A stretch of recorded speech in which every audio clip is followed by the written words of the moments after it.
you've got stranded gas, whether that be flared gas or just the fact that you drilled a well, you got a bunch of oil, you're trucking it out, but you're able to tank it and truck it, but you're flaring the gas.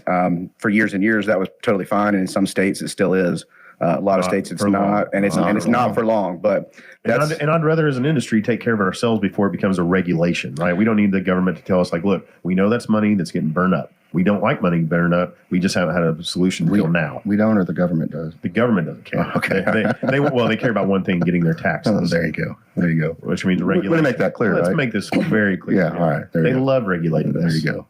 Yeah, and then the regulation coming now with the infrastructure bill is going to possibly be coming after a lot of these Bitcoin folks, and people in the industry who are going into the crypto side of things are getting a little worried about what this is going to look like. It's kind of by nature designed to be unregulated, and but it can be if this is truly stranded gas.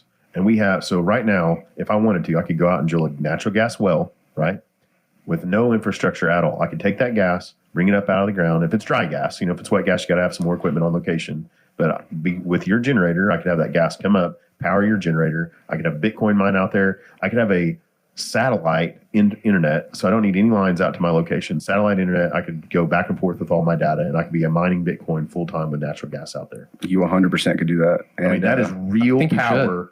That is real power put back in the hands of the mineral owner and not the government. That's what they're terrified of.